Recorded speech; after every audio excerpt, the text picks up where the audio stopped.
Hello दोस्तों, स्वागत है आपका बेरोजगार स्टोरी टेलर में। चलो जुजुत्सु काइसन सीजन 3 का एपिसोड 1 देखते हैं। एपिसोड 1 की शुरुआत में हम यूजी को देखते हैं, जिसके सामने एक बड़ा सा कर्स्ड स्पिरिट था। यूजी उस कर्स से दूर भागता है। वो एक बिल्डिंग से दूसरी बिल्डिंग में कूद रहा था। तभी वो कर्स यूजी को अपने हाथ में पकड़ लेता है, लेकिन अचानक ही उस कर्स को कोई मार देता है। वो यूजी के ऊपर ही गिरता है। इस कर्स को यूता ने मारा था। असल में यहाँ वो यूता यूजी को मारने आया है। कहानी अब कुछ समय पीछे जाती है। हम जेनिन घराने के सबसे छोटे बेटे नाओया जेनिन को देखते हैं, जो बात कर रहा था कि माखी अभी तक मरी है या नहीं। वैसे ऐसे लड़की को मर ही जाना चाहिए जो घर के मर्दों की बात नहीं सुनती। नाओया यहाँ पर जिनिची और यूजी जेनिन से मिलते हैं, जो उसे डांटते हैं कि तुम्हारे पिता अपनी आखिरी सांसें गिन रहे हैं और तुम अब आ रहे हो। नाओया बोलता है कि किससे फर्क पड़ता है, सबको मालूम है कि जेनिन घराने का अगला वारिस मैं ही हूँ। मेरे सारे बड़े भाई किसी काम के नहीं हैं। अंकल ओजी, आपका तो कोई बेटा भी नहीं है, बस 2 बेटियां हैं। और जिनिची, तुम्हारी तो शक्ल ही खराब है, अपने भाई तोजी से बिल्कुल उल्टी। नाओया की बातें सुनकर ये लोग गुस्सा हो जाते हैं। असल में ये तीनों स्पेशल ग्रेड के सॉर्सरर्स हैं। तभी इन्हें खबर दी जाती है कि जेनिन घराने के हेड नोबिता जेनिन अब इस दुनिया में नहीं रहे और अब उनकी वसीयत पढ़ी जाएगी। उनकी आखिरी इच्छा थी कि उनके बाद नाया जेनिन को घराने का अगला हेड बना दिया जाए। सारी ज़मीन जायदाद और कर्स्ड टूल्स जो कि जुजुत्सु हाई की तिजोरी में रखे हैं, उन पर नाया का हक होगा। लेकिन अगर किसी कारण से सातोरू गोजो की मौत हो जाती है या फिर उसे कुछ बीमारी हो जाती है, तो तोजी की इच्छा पूरी की जाएगी और मेगुमी को जेनिन घराने का हेड बना दिया जाएगा और सारी जायदाद भी उसी के नाम हो जाएगी। ये बात सुनकर नाया को अच्छा नहीं लगता। उसे पता चलता है कि मेगुमी इस समय टोक्यो में ही है और यूजी की तलाश में गया है। अब नाओया प्लान बनाता है कि वो यूजी और मेगुमी दोनों को ही मार देगा। इस समय टोक्यो के अंदर लाखों कर्स्ड स्पिरिट्स घूम रहे हैं, तो कोई सवाल नहीं करेगा कि मेगुमी कैसे मरा। एक बार मेगुमी मर गया तो उसकी जायदाद हड़पने वाला कोई नहीं होगा और जेनिन घराने का मुखिया सिर्फ मैं ही बनूंगा। दूसरी तरफ हम यूजी को देखते हैं, जो अकेला बैठा था। चोसो उसके पास आकर पूछता है कि अब उसके घाव कैसे हैं। यूजी बोलता है कि अब वो ठीक है शायद सकुना की वजह से, और वो उसकी पावर उससे भी ज़्यादा बढ़ते जा रही है। वो उसकी बढ़ती हुई पावर को महसूस कर सकता है। चोसो यूजी से वापस जुजुत्सु हाई चले जाने को बोलता है। यूजी कहता है कि वो नहीं जा सकता क्योंकि सकुना मेगुमी के खिलाफ कोई खिचड़ी पका रहा है और मेरे हाथों ना जाने कितने मासूम मारे गए हैं। मैं अब किसी के पास नहीं जा सकता। मैंने तो तुम्हारे भाइयों को भी मारा था चोसो। चोसो कहता है कि वो एक गलतफहमी थी, वो दोनों भी तुम्हें माफ़ कर देते क्योंकि हम भाई हैं और यही बात सबसे ज़्यादा मायने रखती है। यूजी कहता है चलो अभी यहाँ से चलते हैं क्योंकि अभी हमें कर्स्ड स्पिरिट्स को ख़त्म करना है। इसके बाद यूजी शहर में भागता रहता है, जिससे कई सारे कर्स्ड उसके पीछे पड़ जाते हैं। कुछ स्पिरिट्स को तो वो एक मुक्के में ही मार देता है। वो अपने पीछे कई सारे कर्स को भगाते हुए अंडरग्राउंड ब्रिज में ले आता है, जिसकी दूसरी साइड चोसो खड़ा था। अब चोसो अपनी पियर्सिंग ब्लड टेक्निक से एक शॉट में ही उन सबको मार देता है। एक कर्स चोसो के पीछे आता है तो यूजी उसे एक मुक्का मार के ख़त्म कर देता है। चोसो मन में सोचता है कि जब तुम मुझसे लड़े थे तब भी बहुत पावरफुल थे, लेकिन अब तुमने अपनी कर्स एनर्जी को कंट्रोल करना सीख लिया है। तुम पूरी तरह से ठीक नहीं हुए हो, फिर भी तुम एक डीमन गॉड हो।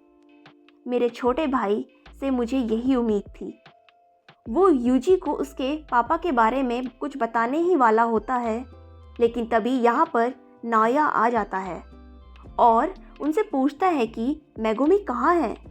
वो अब तक नहीं आया और तुम दोनों अभी तक यहाँ से भागे नहीं। यूजी पूछता है कि हम भागेंगे क्यों? तो नाया बताता है कि तुम्हें मौत की सज़ा सुनाई गई है क्योंकि अब गोजो यहाँ नहीं है तो तुम्हें कोई प्रोटेक्ट नहीं कर सकता। गोजो के डर से अपर हाइज ज़्यादा उंगली नहीं करते थे। नाओया आगे कहता है कि वैसे तो मैं मेगुमी को मारने आया था, पर अब तुम्हें भी ठिकाने लगा ही देता हूँ। तभी वो यूजी के पीछे आकर उसे मुक्का मार देता है। चोसो उस पर अटैक करने जाता है तो वो उसके पीछे जाकर उसके ऊपर मुक्कों की बारिश कर देता है। नाओया इन दोनों से ही काफ़ी तेज़ था। चोसो कहता है कि उसके पास ज़रूर कोई टेक्निक होगी। नाओया मन में सोचता है कि ये यूजी तो सकुना का वेसल है, पर ये दूसरा बंदा कौन है? तभी इन्हें एक ज़ोरदार कर्स्ड एनर्जी महसूस होती है। यूजी सोचता है कि कहीं ये मिस्टर गोजो तो नहीं, पर वो मुड़ के देखता है तो ये असल में यूता था। वो बिल्डिंग से नीचे छलांग मारता है तो ज़मीन में गड्ढा हो जाता है। नाओया बोलता है कि तुम यूता हो ना, जिसे यूजी को मारने का काम मिला है। नाम सुनकर यूजी को याद आता है कि ये तो सेकंड ईयर का स्टूडेंट है और ये एक स्पेशल ग्रेड सॉर्सरर है, मिस्टर गोजो की तरह। नाओया यूता से कहता है कि मैं भी यूजी को मारने ही आया हूँ, पर अब तुम्हारे काम में टांग नहीं अड़ाऊंगा। चोसो अब यूजी से बोलता है कि जल्दी यहाँ से भाग जाओ, मैं नाओया को संभालता हूँ। पर यूता बिल्कुल गोजो की तरह है, अगर तुम उससे लड़ोगे तो ज़रूर मारे जाओगे। यूजी अब यहाँ से भागने लगता है, पर यूता उसके ठीक पीछे उसका पीछा करने लगता है। इधर चोसो अपनी ब्लड टेक्निक से नाया पर हमला करता है, लेकिन वो बच जाता है और बोलता है कि तुम्हारी टेक्निक ब्लड मैनिपुलेशन है ना। पियर्सिंग ब्लड को छोड़ के उसमें डरने जैसा कुछ नहीं है, और पियर्सिंग ब्लड को चार्ज करने में तो काफ़ी टाइम लग जाता है। तुम्हें लगता है कि तुम मेरे भाई पर हमला करके यहाँ से ज़िंदा वापस चले जाओगे? ऐसा चोसो उससे पूछता है। और इधर यूता ने यूजी को पकड़ लिया था और यही सीन हमने एपिसोड की शुरुआत में देखा था, और वो कर्स नहीं था बल्कि यूता था जिससे बचकर यूजी भाग रहा था। अब यूजी और यूता में लड़ाई होने लगती है। यूजी उसके सामने कमज़ोर पड़ रहा था। यूता दिखने में भले ही कमज़ोर है, लेकिन उसके अंदर बहुत ज़्यादा कर्स्ड एनर्जी है। ये असल में यूजी का बिल्कुल अपोजिट है। यूजी के अंदर कर्स्ड एनर्जी कम है लेकिन काफ़ी स्ट्रॉन्ग है यूजी, लेकिन यूता के अंदर कर्स्ड एनर्जी बहुत ज़्यादा है। यूता बोलता है कि मेरे अंदर गोजो सेंसे से भी ज़्यादा कर्स्ड एनर्जी है, लेकिन गोजो के पास 6 आइज़ हैं। तब जब वो कोई भी टेक्निक इस्तेमाल करते हैं तो उनकी एनर्जी बिल्कुल ख़त्म नहीं होती, इसलिए वो नंबर 1 है। मेरी कर्स्ड एनर्जी ख़त्म हो सकती है लेकिन उनकी कभी नहीं। यूता अब फिर से यूजी पर हमला कर देता है, क्योंकि यूजी समझ ही नहीं पा रहा था कि अब वो कौन सा अटैक करेगा। उसका अटैक जानलेवा हो सकता है और यूता पर किसी हमले का असर भी नहीं होगा। लेकिन यूजी भी इतनी जल्दी हार मानने वालों में से नहीं है। वो हार मानने को तैयार नहीं था। अब यूजी भी एक चाकू निकाल लेता है। गोजो ने उसे बताया था कि कुछ सॉर्सरर्स हथियार का इस्तेमाल करते हैं, लेकिन उसके लिए भी एनर्जी कंट्रोल करना आना चाहिए। यूजी अब अपने चाकू को आगे करके यूता की कटाना को रोक लेता है, पर यूता बोलता है कि तुम कटाना पर कुछ ज़्यादा ही ध्यान दे रहे हो, और उसे एक ज़ोरदार मुक्का मार देता है। यूजी अब लात मार के उसकी कटाना को तोड़ देता है। ये देखकर यूता हैरान था, आखिर यूजी भी गोजो सेंसे का ही स्टूडेंट है।